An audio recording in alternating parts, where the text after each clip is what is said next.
Alors que le Seigneur bien vous bénisse, c'est pour moi une joie de vous voir réunis dans ce lieu. Et mon désir le plus fort est que chacun de vous puissiez recevoir cette bénédiction de Dieu. Que Dieu vous bénisse à tout égard, que vous sentiez cette présence, cet amour du Seigneur, que vous puissiez voir la main de Dieu chaque jour vous accompagner dans votre vie. Si vous avez l'occasion de vous joindre dans notre assemblée et que vous passez par cette ville de Marseille, sachez que vous serez les bienvenus, que vous serez accueillis avec amour et que ce sera pour nous une joie d'être avec vous. Maintenant, nous pouvons proclamer cette parole. À toi l'honneur, la puissance et la gloire d'âge en âge et d'éternité en éternité, au siècle des siècles. Amen. À toi, notre Dieu, soit l'honneur, la force, la puissance et la gloire d'âge en âge et d'éternité en éternité, au siècle des siècles. Amen. Saint, Saint, Saint est l'Éternel des armées. Toute la terre est remplie de sa gloire. Saint, Saint, Saint est l'Éternel des armées. Toute la terre est remplie de sa gloire. Saint, Saint, Saint est l'Éternel des armées. Toute la terre est remplie de sa gloire. Amen. À la question d'un journaliste, qu'est-ce que ça fait d'avoir échoué 1399 fois avant de réussir à inventer l'ampoule électrique? Thomas Edison répondit: « Je n'ai pas échoué 1399 fois, j'ai simplement découvert 1399 manières de ne pas produire le courant électrique. » En réalité, si vous avez appris quelque chose à travers des déconvenus, à travers des échecs, si vous n'avez pas échoué. Dieu nous enseigne de plusieurs façons, à travers la parole, les erreurs des autres, mais aussi nos propres erreurs et notre expérience personnelle. Il y a des erreurs que Dieu vous a laissé commettre afin que vous appreniez et aussi afin que vous enseigniez la sagesse à vos proches et aux générations futures. L'échec vous a appris quelque chose. Et moi, je bénis le Seigneur pour cela. Alors, vous n'êtes pas entièrement perdant lorsqu'on apprend de nos échecs. Lorsqu'on regarde à nos échecs, il y a toujours quelque chose à apprendre. Et cela nous donne de ne plus faire les mêmes erreurs dans le futur. Cela nous donne de tenir compte de ces échecs afin d'obtenir des victoires. Voilà pourquoi le Seigneur nous dit dans le livre de l'Apocalypse, au chapitre 2, verset 5, « Souviens-toi donc d'où tu es tombé. Repens-toi et pratique tes premières œuvres. » Bien souvent, lorsque nous regardons à notre vie et lorsque nous passons par des difficultés, il y a des chemins où nous tombons. Et le Seigneur nous dit, je suis toujours là, je suis avec toi, je te tiens par la main, reviens, repens-toi et ensuite, pratique tes premières œuvres. Avec le Seigneur, tout est possible. Tu peux repartir à chaque fois à zéro. Moi, je bénis cela. Ne vous laissez pas paralyser par la peur d'échouer une nouvelle fois. Beaucoup de commentateurs critiquent le fait que Pierre a manqué de foi lorsque Jésus lui a dit « Viens et marche sur les eaux ». Mais nous pouvons voir une chose, c'est que Pierre, c'est le seul des disciples qui est sorti de la barque et qui a commencé à mettre son pied sur l'eau.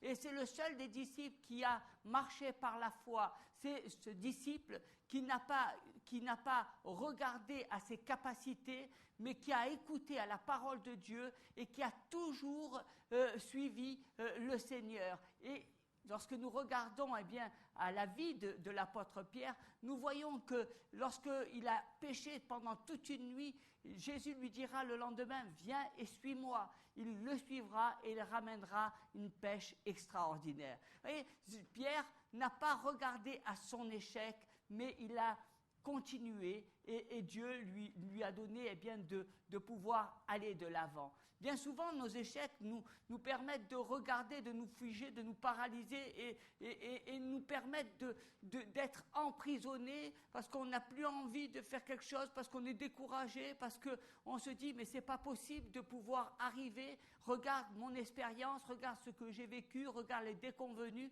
mais sachez que si vous observez vos échecs, si vous observiez les déconvenus que vous avez, vous regarderez qu'au travers de là, il y a de grandes victoires. Parce que cela vous enseigne, parce que cela vous permet de passer à un autre stade.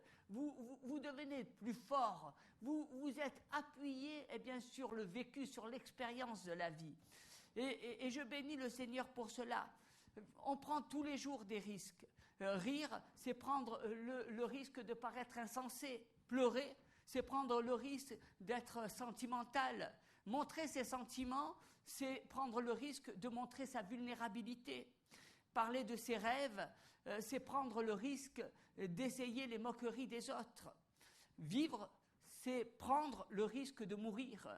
Essayer, c'est prendre le risque d'échouer.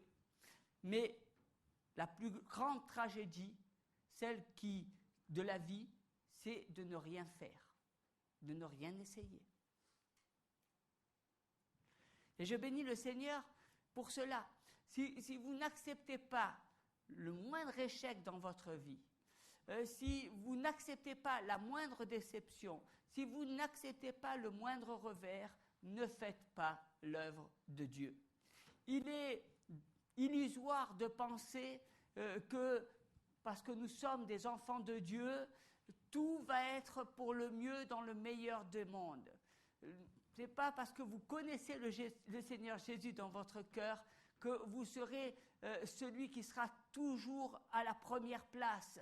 Vous passerez par des difficultés, vous passerez par des moments difficiles, mais sachez une chose, c'est que le Seigneur vous a promis une parole qui est merveilleuse, vous serez plus que vainqueur par celui qui vous fortifie. L'épreuve, n'est qu'une étape qui va nous amener à la victoire. Et je bénis le Seigneur pour cela.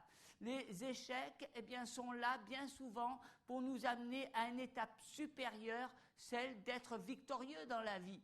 Ne regardez pas les échecs comme quelque chose qui va vous pénaliser, qui va vous bloquer, qui se termine comme une finalité, mais au contraire, regardez l'échec comme une étape de la vie qui doit vous amener à un sommet supérieur et qui va vous amener à la victoire.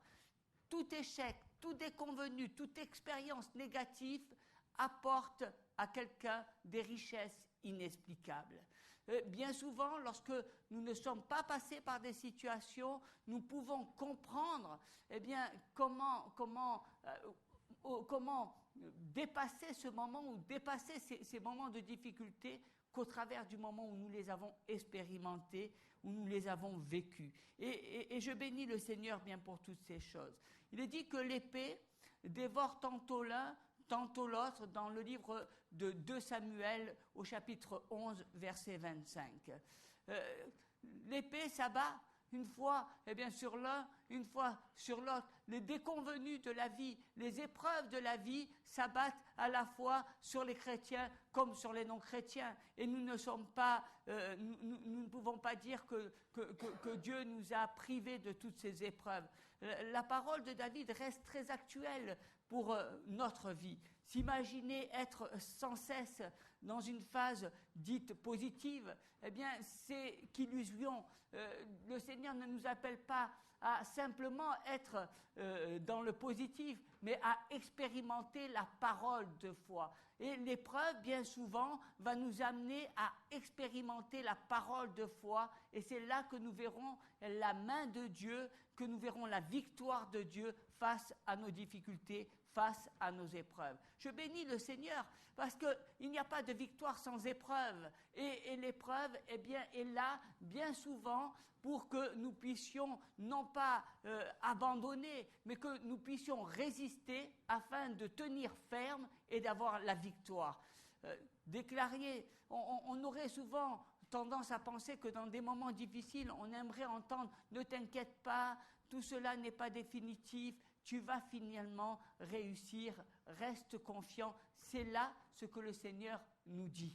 C'est là ce que Jésus te dit, ne t'inquiète pas, ne promène pas des regards inquiets, car je suis ton Dieu, je suis avec toi tous les jours.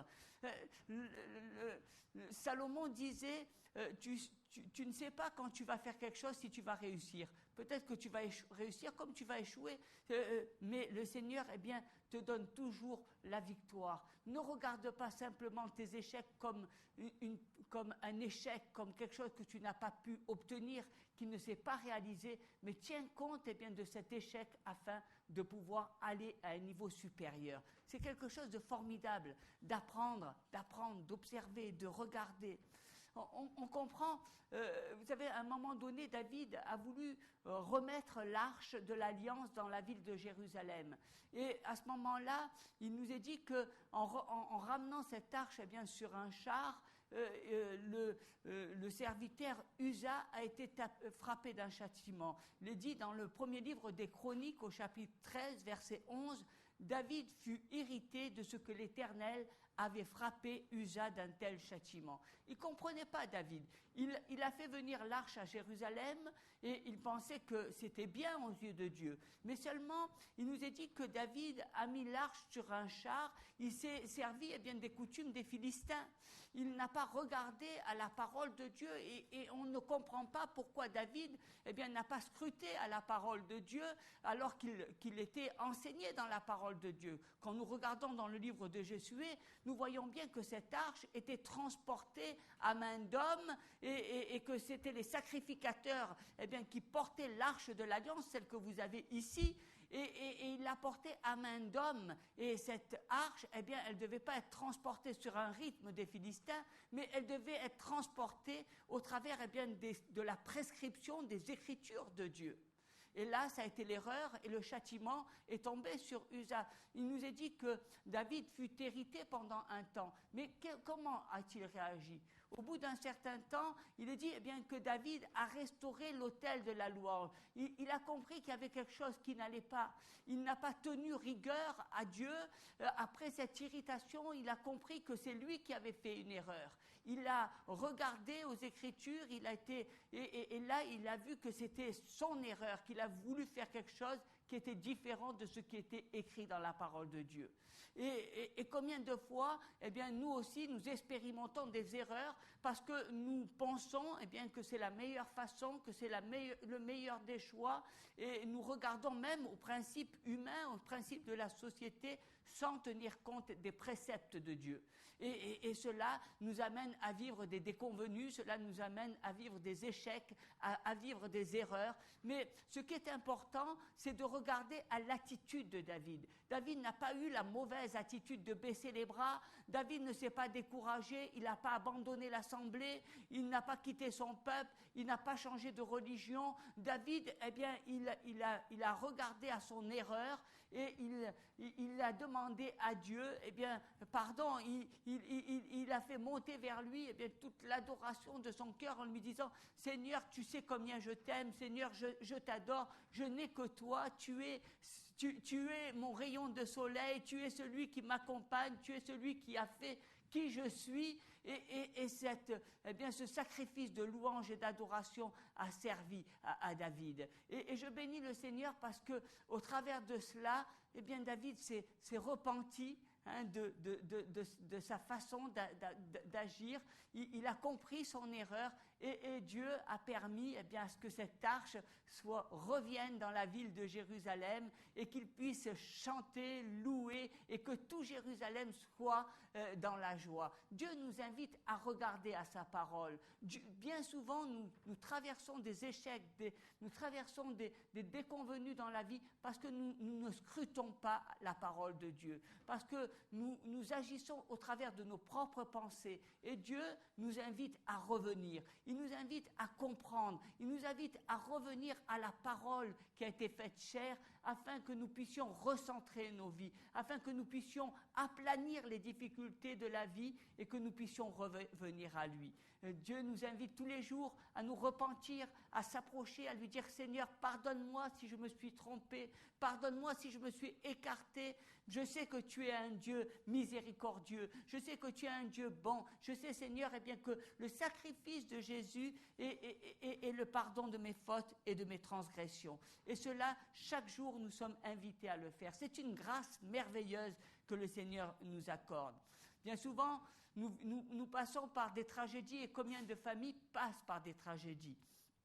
La malédiction qui s'abat dans une famille. On a le sentiment, eh bien, que parce que vos parents ont vécu une mauvaise vie, eh bien, la même chose s'abat sur vous. Et lorsqu'on a vécu dans une éducation où on a vu ses parents vivre des échecs, vivre des problèmes financiers, on a le sentiment, eh bien, que même après des années, ce que nous vivons n'est le reflet que ce que nous avons vu étant plus jeunes. Il s'est placé cela dans la parole de Dieu. Dans le deuxième livre des Chroniques, au chapitre 31, verset 21, c'est Ézéchias. Il a agi de tout son cœur et il a réussi. Cet homme, Ézéchias, est né dans cette logique terrible de l'échec. Son père Achaz échoua partout et tout le temps. Sur les plans personnels, sur le plan professionnel, sur le plan économique, sur le plan militaire, sur le plan spirituel, sa vie était un échec. Et quand vous grandissez avec ce genre de choses à la maison, c'est difficile d'échapper à la logique implacable de l'échec. Et j'aime bien parce que Ézéchias agit de tout son cœur et réussit. Il a brisé cette malédiction qui s'abattait dans cette famille. Il a compris qu'il devait résister et ne pas rentrer dans cette tourmente. Et je bénis le Seigneur parce que nous avons reçu Jésus-Christ. Et Jésus-Christ est la croix et le moyen de briser la malédiction, l'échec, ce que vous avez vécu de génération en génération, peut être complètement brisé au travers de ce brisement, et vous pouvez voir la gloire de Dieu venir dans votre vie. Moi, j'aime la détermination d'Ézéchias. Il n'a pas fait simplement une prière, il a agi de tout son cœur. Il a cherché de tout son cœur à avoir la victoire. Il n'a pas regardé aux erreurs de ses parents. Il n'a pas regardé à la situation à laquelle il était soumis. Il a cherché à recevoir la victoire. Je voudrais te dire, mon ami, ce matin, que Dieu est un Dieu d'amour, un Dieu qui t'aime, un Dieu qui connaît tes souffrances, il connaît par les peines, il connaît les situations que tu as vécues dans ton enfance, il connaît tous les déboires, tu as pleuré, tu as crié, mais Dieu est un Dieu d'amour et un Dieu de victoire. Il veut que tu obtiennes cette victoire sur toute cette malédiction, sur toutes les choses du passé qui t'ont brisé, qui t'ont fait mal jour après jour. Le Seigneur est là, il ne change pas, sa parole est toujours la même, il est fidèle, il est éternel. Alléluia. Cessez de vous arrêter à vos modèles de vie du passé familial. Jésus-Christ veut pour vous une vie heureuse, épanouie, bénie, libre et en paix. C'est à cela que le Seigneur t'appelle. Il veut que tu secoues le joug de la culture familiale, le joug du passé et laissé en héritage afin de recevoir la bénédiction de Dieu qui enrichit et n'est suivie d'aucun chagrin. Pour cela, nous avons besoin de persévérer. Et dans le livre des Hébreux, au chapitre 10, verset 36, il nous est dit « Car vous avez besoin de persévérance, afin qu'après avoir accompli la volonté de Dieu, vous obteniez ce qui vous est promis. » Alléluia. Nous faisons tous face à des défis, des difficultés et des moments difficiles. Ces temps sont des occasions bien souvent de mettre en pratique la parole de vie. Car vous avez besoin, dit le Seigneur, de persévérance. Vous avez besoin de persévérer. N'abandonnez pas, ne baissez pas les bras. Regardez vers celui qui peut faire toutes choses à merveille. Regardez à celui qui transforme les situations. Le Seigneur nous invite véritablement à nous terner vers le Roi des rois, le Seigneur des seigneurs. Il nous dit la persévérance qui va te donner de réussir, cette persévérance qui va t'amener à accomplir la volonté de Dieu et qui va te donner ce que Dieu t'a promis. Ces promesses, elles sont pour toi. Des promesses de bonheur, des promesses de paix, des promesses de joie. Oui, et persévérer. Souvent, quand on voit les situations et on voit souvent nos vies, on a l'impression qu'on marche dans un désert. On a souvent le sentiment qu'on marche sur la mer des ténèbres et que les situations nous échappent. Mais dans notre cœur, nous savons que nous avons la lumière de Dieu. Nous savons que nous avons reçu celui qui est le plus beau, celui qui est le plus merveilleux, celui qui nous a donné la vie, celui qui nous donne de voir des prodiges et des miracles extraordinaires. Et le Seigneur nous invite à persévérer. Continue, bats-toi, continue toujours, sois persévérant et ne te relâche pas. Il nous est dit, nous moissonnerons au temps convenable si nous ne relâchons pas. Dans le livre des Galates, au chapitre 6, verset 9. Ne te relâche pas tes efforts, continue, persévère. Et tu verras une moisson grande pour ce pays. Tu verras des choses transformées dans ta vie. Continue, persévère. C'est pas facile, tes échecs, tes difficultés, ce que tu vis, ce que tu vois. Mais continue, parce que le Seigneur est avec toi, parce que tu marches dans la volonté de Dieu, parce que le plan de Dieu, c'est de bénir ce pays, c'est de te bénir, c'est de bénir cette nation. Le plan de Dieu, c'est qu'une grande récolte vienne. Alors ne relâche pas tes efforts, ne baisse pas les bras, ne retourne pas dans le monde, mais au contraire, accroche-toi, agrippe-toi à ce Seigneur qui est bon, à ce Seigneur qui t'aime. Moi, je bénis le Seigneur pour cela, parce que chaque jour, il me donne la force. Chaque jour, dans mes faiblesses, il est là pour me fortifier. Chaque jour, lorsque je regarde à des situations, il est là pour m'encourager. Chaque jour, lorsque je crie à Dieu, je sens sa voix qui est douce et paisible et qui me dit, ne t'inquiète pas, ne promène pas des regards inquiets, je suis avec toi. Tu verras la rétribution du juste. Alors, cela m'encourage et cela me donne beaucoup de joie. Et c'est une invitation que je vous fais ce matin. Cette invitation de savoir que Dieu veut que tu aies du succès dans ta vie. Dieu est venu briser la malédiction, qu'elle soit familiale, la malédiction de l'échec, celle qui te fait ne plus aller de l'avant, celle qui fait que tu t'es résigné à vivre dans le malheur, celle qui fait que tu n'es plus un soldat de Dieu. Dieu est un Dieu qui te donne des clés formidables, celle du succès, celle de la victoire. Il nous est dit dans le psaume 37 au verset 3, « Confie-toi en l'Éternel et pratique le bien. Et le pays pour demeure et la fidélité pour pâture. Fais de l'Éternel tes délices et il te donnera ce que ton cœur désire. Recommande ton sort à l'Éternel, mets en lui ta confiance et il agira. Amen. » Le succès n'est pas comme une pomme mûre qui vous tombe dessus par hasard, ou bien celle de faire des gris-gris, d'aller voir des marabouts et de demander du bonheur. Le succès, il nous est donné au travers de ce psaume où il nous est dit, confie-toi en l'Éternel, aie confiance, aie foi dans le Seigneur et sa parole. Appuie-toi sur sa parole. Sa parole est comme une lampe qui te conduit jour après jour et qui te donne de surmonter, d'être un plus que vainqueur. Confie-toi, ouvre ton cœur au Seigneur, parle-lui comme un ami qui t'écoute et le Seigneur va entendre, il va recueillir même tes larmes, mais sache que tes larmes sont mises dans un écrin parce que Dieu t'aime. Apprends à faire de l'Éternel tes délices. Ne regarde pas toujours à tes problèmes, ne regarde pas toujours à tes incapacités, ne regarde pas toujours à ce qui ne va pas, mais apprends, proclame que Dieu est grand, proclame que Dieu est puissant, Proclame que Dieu peut changer toutes choses dans ta vie. Proclame que ce Dieu est là pour te donner, de voir des choses merveilleuses, des délices. Il est celui qui transforme nos vies et qui nous fait savourer la vie. Il est celui qui apporte à notre vie des délices. Lorsque tu parles, des merveilles de Dieu, réjouis-toi parce que celle qu'il a fait au travers de l'Ancien Testament, qu'il a fait dans le Nouveau Testament, qu'il a fait après dans le livre des Actes, dans les Épîtres, cette promesse, elle est pour toi aujourd'hui. Dieu n'est pas mort, il est vivant.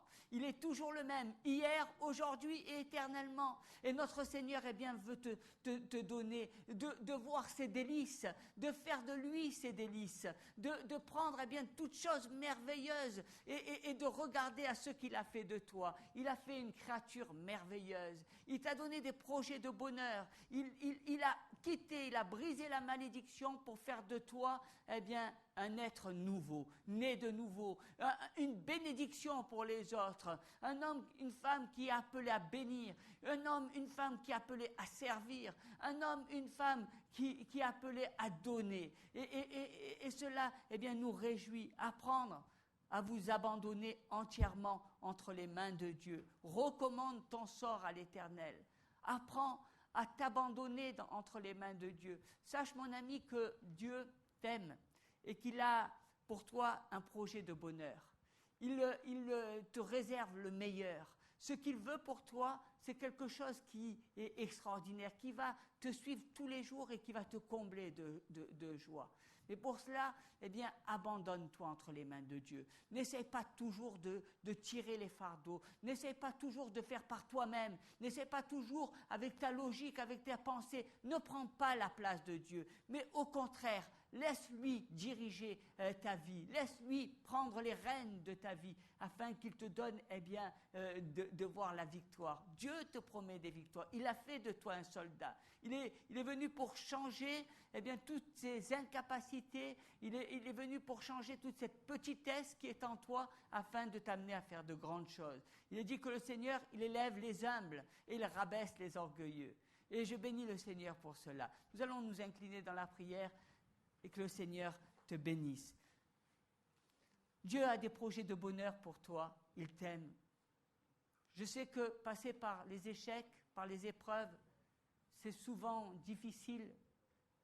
Et Dieu veut venir au secours de tes épreuves. Il te dit, ce n'est pas parce que tu passes par la difficulté, par l'épreuve, que tu as perdu. Bien au contraire, tiens compte de tes difficultés. Tiens compte des épreuves par lesquelles tu es passé dans ta vie. Au contraire, tu peux apporter, tu peux être une source de bénédiction pour les autres. Tu peux éviter aux autres de faire les mêmes erreurs. Tu peux leur apporter aux autres ce que toi tu n'as pas reçu. Tu es une source de bénédiction pour les autres. Je te demande de regarder à ces choses, même à ton passé, qui te fait mal jour après jour et qui te tient prisonnier. Le Seigneur est venu pour briser cela. Il est venu pour briser la malédiction. Il est venu pour te donner cette bénédiction. Dieu t'aime. Dieu veut faire de toi son enfant. Dieu veut t'apporter tout ce que ton cœur désire. Il veut t'apporter la joie, la paix, le bonheur et la grâce. Il est celui qui a un projet pour toi. Il est celui qui veut ouvrir les yeux. Il veut que les écailles de tes yeux tombent et que tu puisses voir toutes les bénédictions qu'il a en réserve. Fais de l'Éternel tes délices. Fais de l'Éternel tes délices. Regarde toutes les bénédictions que le Seigneur t'accorde. Chaque jour, il est là à tes côtés, te donnant ce que ton cœur désire. Recommande ton sort à l'Éternel. Abandonne. Ne cherche pas toujours à apprendre les rênes de ta vie, mais laisse le Seigneur agir dans ta vie. Alléluia. Que Dieu vous bénisse.